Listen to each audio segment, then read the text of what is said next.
Hello everyone, hope you are all doing fine and well. We would be continuing with our gastrointestinal tract infections, and the next topic in it is food poisoning. The topics that we would be covering in food poisoning today are its introduction, classification based on the incubation period, the microbial agents of food poisoning, staphylococcal food poisoning, Bacillus cereus food poisoning, laboratory diagnosis of food poisoning, and finally botulism.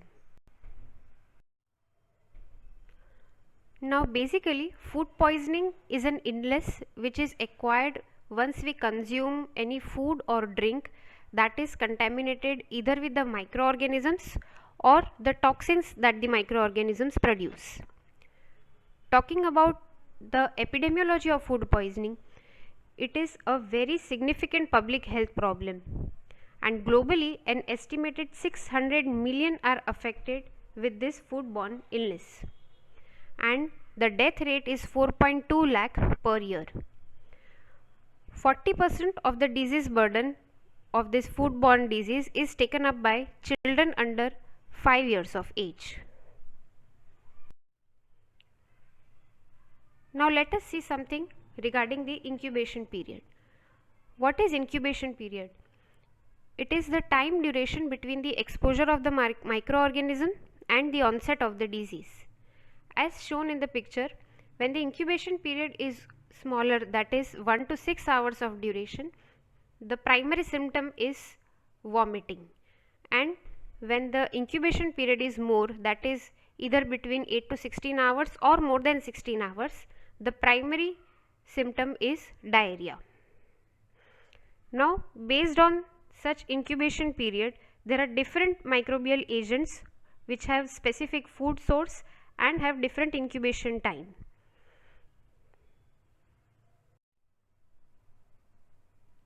Now let us see the list of microbial agents of food poisoning. As we can see here, the organisms that comes under the category of 1 to 6 hour incubation period, there are two organisms, Staphylococcus aureus and Bacillus cereus. As I have already talked earlier, as the incubation period is short, that is 1 to 6 hours, the primary symptom is vomiting. And the organism that comes under the category of 8 to 16 hour incubation period are Clostridium perfringens and Bacillus cereus, and the primary symptom here is diarrhea. We will deal with Staphylococcus aureus and Bacillus cereus in detail later.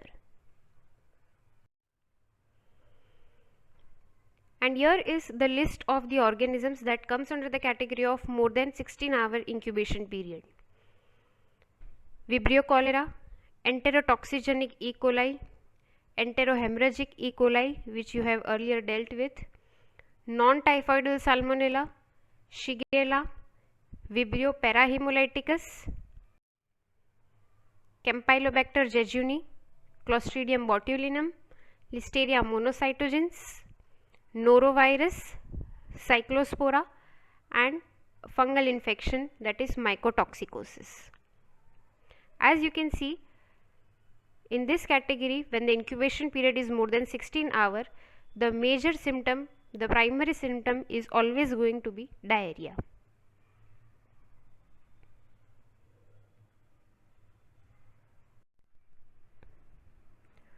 Now let us see staphylococcal food poisoning in detail. The organism Staphylococcus aureus usually colonizes in the external nares of human beings, and hence, as shown in the picture, the activity of nose picking can contaminate the hands of such Staphylococcus aureus carriers, and with the use of such hands, when the food is handled, the food gets contaminated with Staphylococcus aureus, and the organisms then incubate in the food long enough to form and release toxins. Remember that when the food is reheated, the organism would be eliminated, but its toxins would remain. The toxin does not get destroyed, and hence when this food is eaten, the food that contains toxins of Staphylococcus aureus is eaten, it leads to staphylococcal food poisoning. So, contamination of the food from such infected human Staphylococcus aureus carriers is the major source of staphylococcal food poisoning. Now, let us see regarding the mechanism of action of staphylococcal food poisoning. Now, this staphylococcal food poisoning is caused by a toxin that is called as enterotoxin, which is produced by Staphylococcus aureus. This enterotoxin is a preformed toxin, that is, it is secreted in the food before the consumption, and hence it acts rapidly, and because of that the incubation period of this food poisoning is shorter, that is 1 to 6 hours of duration. Seeing to the mechanism of action, this toxin directly affects the intestinal epithelium and stimulates the vagus nerve. Once the vagus nerve is stimulated, it transmits the signal to the vomiting center in the brain, and hence leading to the primary symptom, that is vomiting. It also enhances the peristaltic activity of the stomach. The symptoms of staphylococcal food poisoning includes vomiting, nausea, hypotension and dehydration. The most common source of this infection is or are the food handlers. The food handlers who might be a carrier of Staphylococcus aureus and might pass the Staphylococcus aureus infection to the food, which is then eaten up by the other persons. There could be some outbreaks of staphylococcal food poisoning also because of such food handlers or Staphylococcus aureus carriers. The most common food items that are involved are poultry food, salad, tuna salad, cream, pastries and dairy products.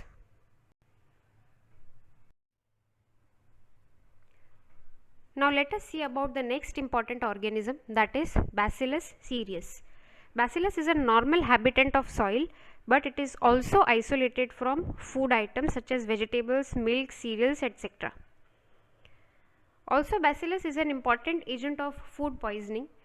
It produces two types of toxins, emetic type of toxin and diarrheal toxin, leading to two types of food poisoning, that is the emetic food poisoning and diarrheal food poisoning.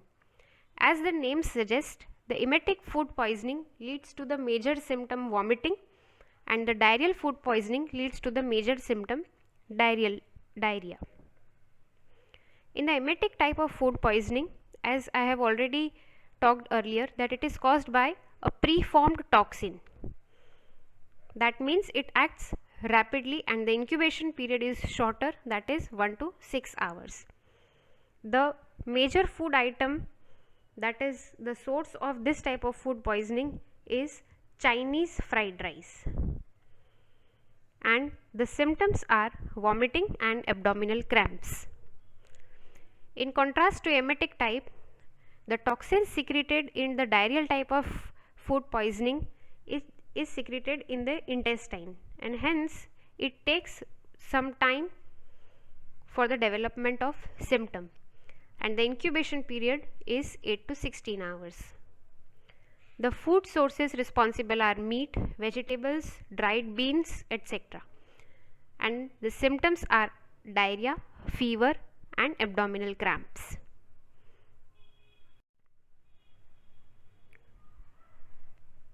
Laboratory diagnosis of food poisoning. The first step in the laboratory diagnosis of food poisoning is the history taking. A very keenly taken, a very detailed history leads to so many clues for the bacterial cause of the illness. As for example, the time of onset of diarrhea, what was consumed, the time of onset of vomiting, etc. A detailed history leads to so many points. Then the next step is the specimen. The specimens that could be collected for food poisoning are vomitus, stool or the suspected food material. This specimen is then either processed further for culture or toxin detection. For culture, two methods could be used: viable plate count or pre-enrichment culture. but a more commonly used method is the toxin detection from this food material or vomitus or stool. The methods available for toxin detection are ELISA and latex agglutination. Also, PCR can be used for the detection of genes which codes for enterotoxin. The last topic is botulism. Botulism is a disease that is caused by organism Clostridium botulinum. Clostridium botulinum is a gram-positive spore-forming anaerobe and it is a bacilli. Clostridium botulinum produces 7 types of botulinum toxins starting from A to G, but there are only 4 types of toxins that are known to cause human disease, that are A, B, E and F. The rest of them does not cause human disease. There are 3 types of botulism: foodborne botulism, infant botulism and wound botulism. In foodborne botulism, toxin is ingested because of the consumption of food that is contaminated with Clostridium botulinum. This toxin is then released in the bloodstream and in return it attacks the neurons. In infant botulism, Clostridium botulinum spores are ingested because of the consumption of food, most commonly honey. These spores then grow in the gastrointestinal tract. They produce toxin. The toxin is released into the bloodstream and attacks the neurons. And in the same way, the third type, wound botulism, the Clostridium botulinum spores are produced in the wound. They grows in the wound and the toxin is produced, which eventually enters the bloodstream and attacks the neurons.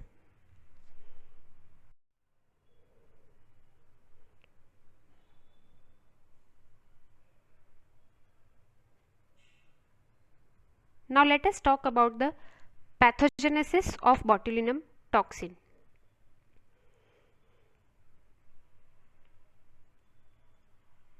Botulinum toxin has got 2 parts, an active part and a binding part.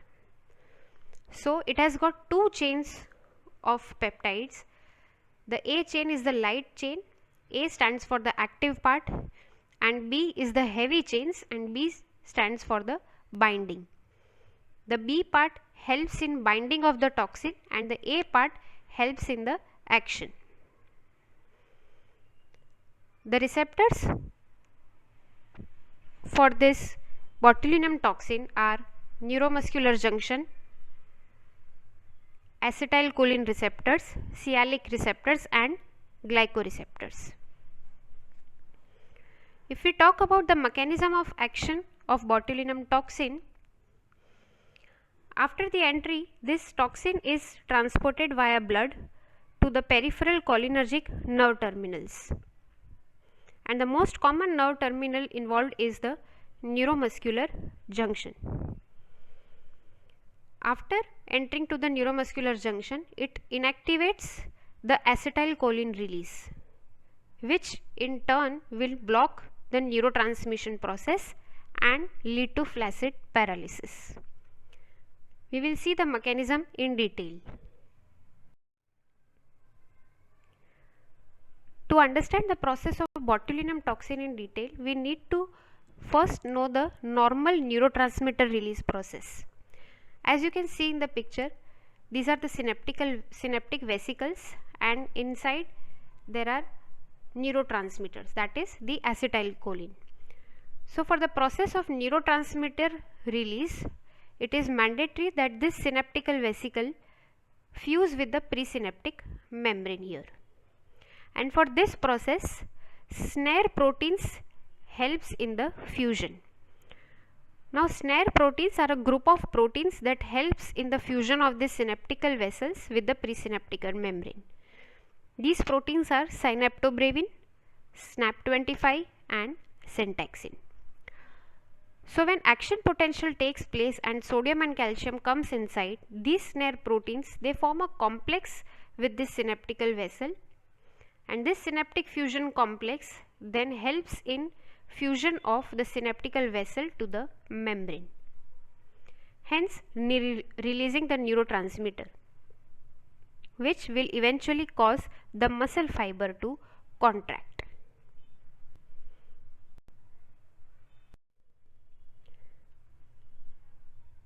And in contrast to the earlier picture, as you can see here, when the botulinum toxin is entered into the bloodstream, it acts onto the neurons. This is the botulinum toxin. This is the heavy chain which helps in binding of the toxin, and the light chain which comes into the action. Now this light chain will cleave the snare protein. It cleaves the snare proteins, and hence the synaptic vessel and snare complex does not form, because of which the membrane, the synaptic vessel membrane and the presynaptic membrane do not fuse, and hence the neurotransmitter is not released, because of which the muscle fiber is paralyzed.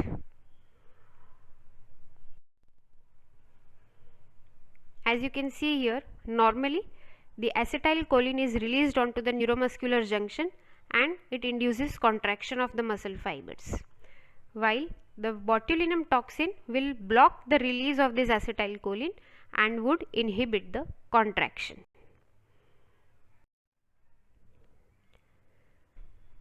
Now we shall talk about foodborne botulism.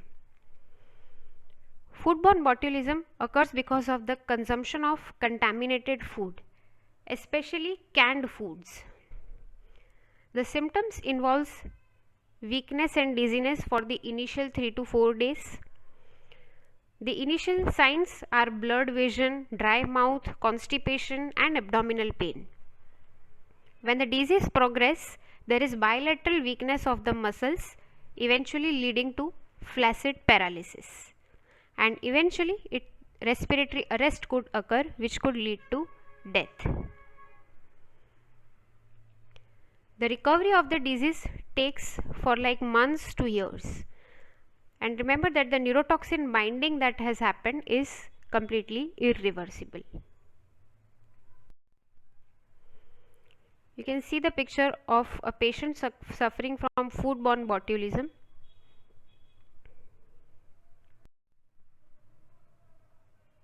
Now we shall see about infant botulism. In infant botulism, neurotoxin is produced in vivo in the GIT of infants, and the risk is highest in infants below 1 year. Infant botulism mostly results from the ingestion of contaminated food, especially honey, which is contaminated with the spores of Clostridium botulinum. Initially in infant botulism there are non-specific symptoms like crying, inability to suck, etc. While the disease progresses, it might lead to flaccid paralysis and other symptoms like floppy neck, extreme weakness, weakened voice, ptosis, and hence this disease is also called as floppy child syndrome. At the end, there could be respiratory arrest, eventually leading to death. You can see the picture of floppy child syndrome. And the last is the wound botulism. In wound botulism, the toxin is produced because of the contaminated wound. The wound gets contaminated with the spores of Clostridium botulinum. Its clinical presentation is same as that of foodborne botulism. Its incubation period is longer, that is 4 days, and the last is inhalational botulism, which is used as a weapon of bioterrorism. It produces rapid onset of symptoms. It can cause flaccid paralysis and pulmonary failure. It is one of the ideal weapons of bioterrorism as it leads to high mortality. Coming on to the laboratory diagnosis of botulism, laboratory diagnosis of botulism is done only for the confirmation of the clinical diagnosis, which can be done by demonstration of the toxins, whether being it in foodborne botulism, in infant botulism, or wound botulism. In foodborne botulism, the toxin can be demonstrated in food, serum, feces, or gastric fluid. In infant botulism, toxin could be demonstrated in feces or serum, and in wound botulism, toxin could be in patient serum or wound.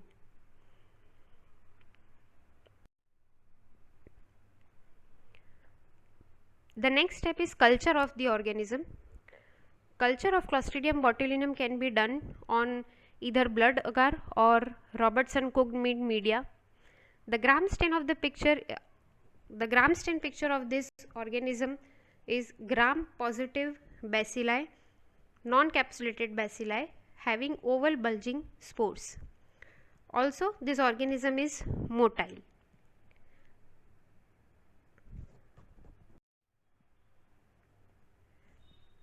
And the toxin demonstration can be detected in the specimens or in the samples of the ingested foods, as we saw earlier. The specimens are injected into the mouse that develops paralysis in 48 hours, which can be inhibited by prior administration of specific antitoxin. For treatment, ventilatory support is given. Also, organism can be eliminated using lavage and giving botulinum antitoxin. For prevention and control, spore in the food are destroyed, spore germination is prevented, and also it is advisable not to give honey to children below 1 year of age. As botulinum toxin produces flaccid paralysis, it can be therapeutically used for the treatment of spasmodic conditions. Thank you.